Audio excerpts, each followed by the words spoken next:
Deer aspirant, welcome to my YouTube channel study with care. আশা করি তোমরা সকলে ভালো আছো।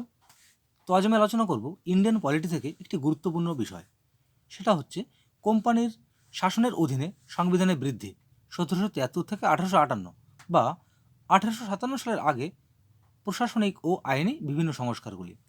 তো এই বিষয়ে বিস্তারিত জানতে অবশ্যই ভিডিওটি শেষ পর্যন্ত থেকো। তো শুরু করছি আজকের আলোচনা। নিয়ন্ত্রক আইন 1773 বা রেগুলেটিং অ্যাক্ট 1773, এই আইনে কি কি বলা হয়েছিল সেটাই আজকের আলোচনা। এখানে বলেছে, ব্রিটিশ প্রধানমন্ত্রী লর্ড নর্থের নেতৃত্বে গঠিত কমিটির প্রতিবেদনের ভিত্তিতে এই আইনটি তৈরি করা হয়। পরীক্ষায় প্রশ্ন আসতে পারে, রেগুলেটিং অ্যাক্ট 1773 কার নেতৃত্বে গঠিত হয়েছিল? এখানে উত্তর হবে প্রধানমন্ত্রী লর্ড নর্থ। দ্বিতীয় পয়েন্টে কি রয়েছে, এই আইন জারি করে ভারতের ইস্ট ইন্ডিয়া কোম্পানির ওপর ব্রিটিশ সরকারের নজরদারি শুরু হয়। তাহলে ভারতের ইস্ট ইন্ডিয়া কোম্পানির ওপর নজরদারি শুরু করা হয় কোন আইনের মাধ্যমে? রেগুলেটিং অ্যাক্ট 1773 এই আইনের মাধ্যমে। তো পরবর্তী পয়েন্ট কি রয়েছে, গভর্নর অফ বেঙ্গলকে অভিহিত করা হয় গভর্নর জেনারেল অফ বেঙ্গল। তাহলে পরীক্ষায় প্রশ্ন করতে পারে, কোন আইনের মাধ্যমে গভর্নর অফ বেঙ্গলকে গভর্নর জেনারেল অফ বেঙ্গল নামে পরিচিত করে? তো উত্তর হবে regulating act 1773।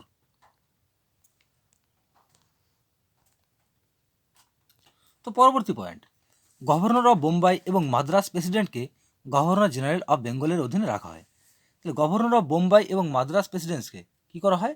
Governor of Bengal এর গভর্নর জেনারেল অফ বেঙ্গলের অধীনে রাখা হয় এই আইনের মাধ্যমে, রেগুলেটিং অ্যাক্ট 1773। তো পরবর্তী পয়েন্ট, বাংলার গভর্নরকে কলকাতা, বোম্বে এবং মাদ্রাজের 3টি প্রেসিডেন্সির জন্য গভর্নর জেনারেল হিসেবে মনোনীত করা হয়েছিল। কী করা হয়েছিল? বাংলার যে গভর্নরকে কলকাতা, মুম্বাই এবং মাদ্রাজ এই 3টি প্রেসিডেন্সির গভর্নর জেনারেল হিসেবে মনোনীত করা হয় এবং ওয়ারেন হেস্টিংস ছিল প্রথম গভর্নর জেনারেল। তাহলে প্রশ্ন আসতে পারে, বাংলার প্রথম গভর্নর জেনারেল কে ছিলেন? Warren Hastings. এটা বিভিন্ন পরীক্ষায় কোশ্চেনটি এসে থাকে। তো পরবর্তী পয়েন্ট, একজন প্রধান বিচারপতি ও 3জন বিচারপতির সমন্বয়ে সুপ্রিম কোর্ট অ্যাট ক্যালকাটা স্থাপিত হয় এই আইনের দ্বারা। কত সালে? 1774 সালে। তো পরবর্তী পয়েন্ট, কোম্পানির কর্মচারীদেরকে কোনো ব্যক্তিগত কাজে নিযুক্ত করা বন্ধ করা হয়। তো যে কোম্পানির যে কর্মচারীরা ছিল তাদের কোনো ব্যক্তিগত কাজে নিযুক্ত করা বন্ধ করা হয় এই আইনের মাধ্যমে। পরবর্তী পয়েন্ট রয়েছে, গভর্নর জেনারেল অফ বেঙ্গলকে সহায়তা করার জন্য 4 সদস্য বিশিষ্ট এক্সিকিউটিভ কাউন্সিল গঠন করা হয়। তাহলে গভর্নর জেনারেল অফ বেঙ্গলকে সহায়তা করার জন্য কী করা হয়?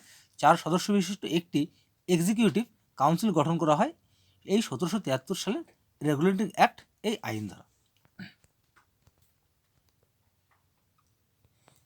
রেগুলেটিং অ্যাক্টের লাস্ট পয়েন্ট কি আছে, একজন গভর্নর জেনারেলকে সুপ্রিম কোর্টের সম্মতিতে বিধি, রুলস, প্রবিধান, রেগুলেশন এবং অধ্যাদেশ, অর্ডিন্যান্স তৈরি করার ক্ষমতা দেওয়া হয়।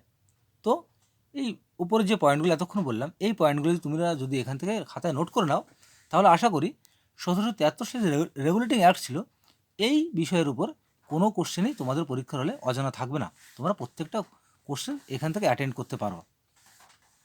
তো শুরু করছি পরবর্তী আইন, পিটস ইন্ডিয়া অ্যাক্ট 1784। এই আইনে কী কী বলা হয়েছে সেটা এখন আলোচ্য বিষয়। তো প্রথম পয়েন্ট আছে, কোম্পানির প্রশাসন ব্যবস্থায় আরও ভালো শৃঙ্খলা আনতে 1773 সালের রেগুলেটিং অ্যাক্টের বিধানগুলির উন্নতির জন্য এটি প্রণীত হয়েছিল। তাহলে এটি কেন প্রণয়ন করা হয়েছিল? 1773 সালের রেগুলেটিং অ্যাক্ট ছিল এই আইনটাকে উন্নত করার জন্য এই 1784 সালে পিটস ইন্ডিয়া অ্যাক্ট আইনটি পাশ করা হয়। তো পরবর্তী পয়েন্টে কী রয়েছে, রেগুলেটিং অ্যাক্ট 1773 ত্রুটি বিচ্যুতি সংশোধনের লক্ষ্যে পিটস ইন্ডিয়া অ্যাক্ট 1784 পাস হয়, যা অ্যাক্ট অফ সেটেলমেন্ট নামে পরিচিত। পরীক্ষায় প্রশ্ন আসতে পারে, অ্যাক্ট অফ সেটেলমেন্ট নামে পরিচিত কোন আইন? তাহলে উত্তর করব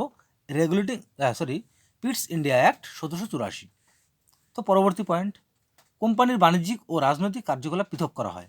যে কোম্পানির বাণিজ্যিক ও রাজনৈতিক যে ক্রিয়াকলাপ ছিল সেটি পৃথক করা হয় এই পিটস ইন্ডিয়া অ্যাক্ট 1784 আইনটি দ্বারা।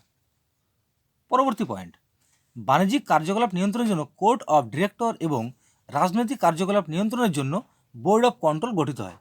বাণিজ্যিক কার্যকলাপ নিয়ন্ত্রণের জন্য কোর্ট অফ ডিরেক্টর তৈরি করা হয় এবং রাজনৈতিক কার্যকলাপকে নিয়ন্ত্রণের জন্য তৈরি করা হয় বোর্ড অফ কন্ট্রোল, এবং বোর্ড অফ কন্ট্রোলের সদস্য ছিল কজন? 6 জন। তো পরবর্তী পয়েন্ট, এর গুরুত্বটা কী রয়েছে? এখানে পয়েন্ট অনেক আছে। ভারতীয় কোম্পানির সাম্রাজ্যকে ব্রিটিশ পসেশন ইন ইন্ডিয়া বলা হতো। ভারতে যে কোম্পানির সাম্রাজ্য ছিল তাকে কি বলা হতো? ব্রিটিশ পসেশন ইন ইন্ডিয়া বলা হতো। তো পরবর্তী গুরুত্ব কী রয়েছে? কোম্পানির বাণিজ্যিক কার্যকলাপ, কমার্শিয়াল ও প্রশাসনিক এক্সিকিউটিভ কার্যকলাপে ব্রিটিশ সরকারকে সর্বোচ্চ ক্ষমতা প্রদান করা হতো। তাহলে কোম্পানির বাণিজ্যিক কার্যকলাপ, কমার্শিয়াল এবং প্রশাসনিক এক্সিকিউটিভ এই বিষয়ে সরকারকে সর্বোচ্চ ক্ষমতা প্রদান করা হতো এই পিটস ইন্ডিয়া অ্যাক্ট 1784 এই আইনটি দ্বারা।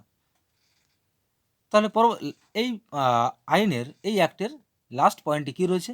একটি প্রদেশকে কেন্দ্রীয় সরকারের নির্দেশ অনুসরণ করতে হতো। কী করা হতো? একটি প্রদেশকে কেন্দ্রীয় সরকারের নির্দেশ অনুসরণ করতে হতো, এবং গভর্নর জেনারেলকে ব্যর্থ প্রাদেশিক সরকারকে বরখাস্ত করার ক্ষমতা দেওয়া ছিল। এবং যে গভর্নর জেনারেল ছিল সে ব্যর্থ প্রাদেশিক সরকার, যে বিভিন্ন প্রদেশ, যেমন বোম্বে, মাদ্রাজ একটা প্রদেশ, যদি কোনো সরকার ব্যর্থ হতো তাহলে তাদের বরখাস্ত করার ক্ষমতা ছিল কার? গভর্নর জেনারেল এর ক্ষমতাটা ছিল। তো শেষ হলো পিটস ইন্ডিয়া অ্যাক্ট 1784 সালের গুরুত্বপূর্ণ পয়েন্টগুলি। এবার শুরু করছি 1793 সালের সনদ আইন। তাহলে রেগুলেটিং অ্যাক্ট 1793, এই আইনে কি বলা হয়েছে সেটাই আমাদের এখন আলোচ্য বিষয়। Charter act 1793। তো ফার্স্ট পয়েন্টে রয়েছে ভারতীয় রাজস্ব থেকে নিয়ন্ত্রক বোর্ডের সদস্যদের বেতন প্রদানের আইন প্রণয়ন করা হয়। কী করা হয়? ভারতীয় যে রাজস্ব ছিল, রাজকোষ, সেখান থেকে কি করা হতো? বোর্ডের সদস্যদের বেতন প্রদান করা হতো, এবং এই আইনটি জারি করা হয় চার্টার অ্যাক্ট 1793 সালের আইন দ্বারা।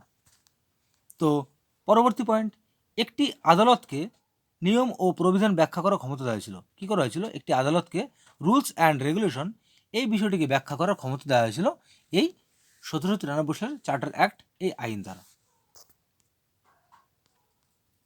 তো পরবর্তী অ্যাক্ট সনদ আইন 1813 বা চার্টার অ্যাক্ট 1813, এই আইনে কী কী বলা হয়েছে সেটা এখন আলোচ্য বিষয়। তো ফার্স্ট পয়েন্টে আছে এই আইনের মাধ্যমে ইস্ট ইন্ডিয়া কোম্পানির একচেটিয়া মনোপলি বাণিজ্যিক কার্যকলাপের অবসান ঘটে। তাহলে এক কথায় বলতে পারি, ইস্ট ইন্ডিয়া কোম্পানির একচেটিয়া যে বাণিজ্য ছিল, এই বাণিজ্যিক কার্যকলাপকে অবসান করা হয়েছিল কোন আইনের দ্বারা?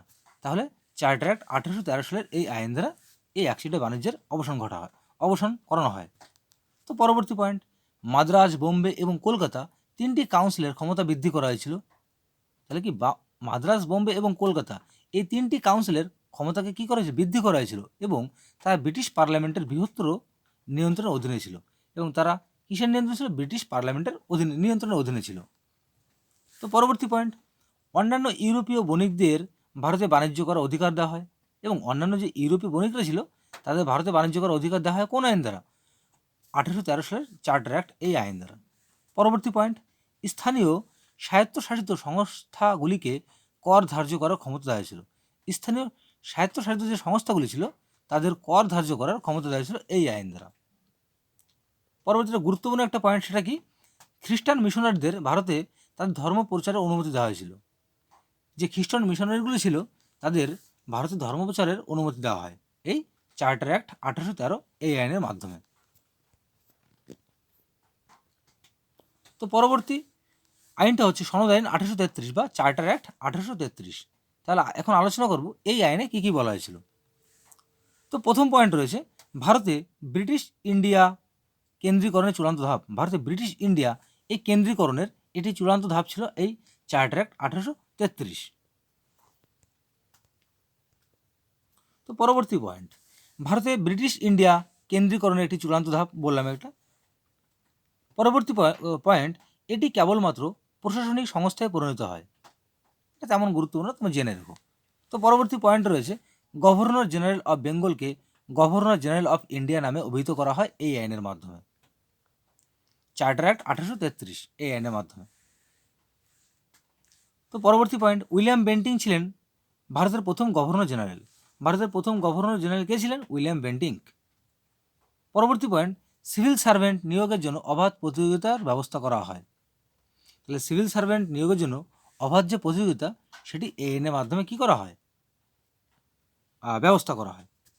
পরবর্তী পয়েন্ট, গভর্নর জেনারেল এবং তার কাউন্সিলকে বিশাল ক্ষমতা দেওয়া হয়েছিল এবং এই কাউন্সিল বোর্ড অফ কন্ট্রোলের অনুমোদন সাপেক্ষে সমগ্র ভারতের জন্য এই আইন প্রণয়ন করতে পারে।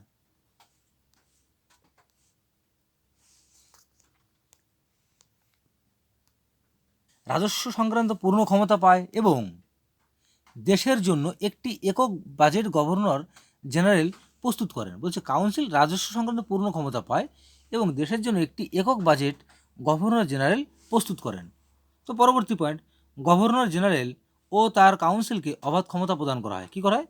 গভর্নর জেনারেল ও তার কাউন্সিলকে অবাধ ক্ষমতা প্রদান করা হয়। পরবর্তী পয়েন্টে কী রয়েছে? গভর্নর জেনারেলের নির্বাহী পরিষদের একজন আইন সদস্য অন্তর্ভুক্ত ছিলেন। গভর্নর জেনারেল নির্বাহী পরিষদের একজন আইন সদস্য অন্তর্ভুক্ত ছিল এবং তাকে অন্তর্ভুক্ত করা হয় AN এর দ্বারা। পরবর্তী পয়েন্ট রয়েছে এখানে, ইস্ট ইন্ডিয়া কোম্পানিকে একটি প্রশাসনিক ও রাজনৈতিক সত্তায় পরিণত করা হয় এবং বেশ কয়েকজন লর্ড এবং মন্ত্রীকে বোর্ড অফ কন্ট্রোলের পদাধিকার বলে মনোনীত করা হয়। তো বলছি ইস্ট ইন্ডিয়া কোম্পানিকে একটি প্রশাসনিক ও রাজনৈতিক সত্তায় পরিণত করা হয় AN এর মাধ্যমে এবং কি করা হয়, বেশ কয়েকজন লর্ড এবং মন্ত্রীকে বোর্ড অফ কন্ট্রোলের পদাধিকার বলে মনোনীত করা হয়। তো শেষ হলো চার্টার অ্যাক্ট 1833।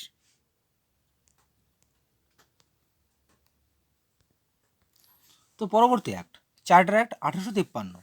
তো এখন আলোচনার বিষয় এই আইনে কী কী বলা হয়েছিল। তো ফার্স্ট পয়েন্টে রয়েছে, এটি ছিল সনদ আইনের শেষ এবং এটি ভারতীয় আইনের প্রণয়নের ব্যবস্থায় গুরুত্বপূর্ণ পরিবর্তন এনেছিল। তো বলছে এটি ছিল সনদ আইনের শেষ, মানে চার্টার অ্যাক্টের শেষ আইন এবং এটি ভারতীয় আইন প্রণয়নের ব্যবস্থায় গুরুত্বপূর্ণ একটি পরিবর্তন এনেছিল। নেক্সট পয়েন্টে কী আছে? এই আইন কোম্পানির প্রশাসনের উন্নতির জন্য তৎকালীন গভর্নর জেনারেল ডালহৌসির একটি প্রতিবেদনকে অনুসরণ করে। তো কি করে? এই আইন কোম্পানির প্রশাসনের উন্নতির জন্য তৎকালীন যে গভর্নর জেনারেল ছিল লর্ড ডালহৌসি, তার একটি প্রতিবেদনকে অনুসরণ করে। পরবর্তী পয়েন্ট 3, ম্যাকিওয়ালি কমিটি 1854 সালে সরকারি কর্মী নিয়োগে অবাধ প্রতিযোগিতার বা ওপেন কম্পিটিশন এর ব্যবস্থা করে। ম্যাকিওয়ালি কমিটি 1854 সালে সরকারি কর্মী নিয়োগের জন্য কি করা হয়? ওপেন কম্পিটিশন, অবাধ প্রতিযোগিতার ব্যবস্থা করেন। তো পরবর্তী পয়েন্ট, এই আইনে বলা হয় বাংলার জন্য আলাদা গভর্নর নিযুক্ত করা হবে। কি করা হবে? বাংলার জন্য আলাদা গভর্নর নিযুক্ত করা হবে এবং কাউন্সিলের আইনি ও প্রশাসনিক কার্যাবলীকে পৃথকভাবে চিহ্নিত করা হয়েছিল। পরবর্তী পয়েন্ট, ব্রিটিশ পার্লামেন্টকে ভারতে কোম্পানির শাসনের যে কোনো উপযুক্ত সময় শেষ করার ক্ষমতা দেওয়া হয়। কি বলা হয়েছে? ব্রিটিশ পার্লামেন্টকে ভারতে কোম্পানির শাসনের যে কোনো উপযুক্ত সময় শেষ করার একটি ক্ষমতা দেওয়া হয়েছে। তারা যখন ইচ্ছা তখন তাদের ক্ষমতা শেষ করতে পারে, এই বিষয়ে তাদের সময় দেওয়া হয় বা একটা ক্ষমতা দেওয়া হয়। তো পরবর্তী পয়েন্ট, আইনি বিভাগ লেজিসলেটিভ ও শাসন বিভাগ এক্সিকিউটিভ এর মধ্যে পৃথককরণ করা হয় এই আইনের মাধ্যমে। তাহলে আইন বিভাগ ও শাসন বিভাগকে কি করা হয়? পৃথক করা হয় এই আইন দ্বারা। তো পরবর্তী পয়েন্ট, কোম্পানির কর্মচারীদের নিয়োগ প্রতিযোগিতামূলক পরীক্ষার মাধ্যমে করা হতো। কোম্পানিতে যারা কর্মচারী ছিল, কাজ করতো, তাদের যে নিয়োগ পদ্ধতি প্রক্রিয়া সেটা ছিল একটা কম্পিটিটিভ এক্সামের মাধ্যমে করা হতো বা প্রতিযোগিতা পরীক্ষামূলকের মাধ্যমে করা হতো।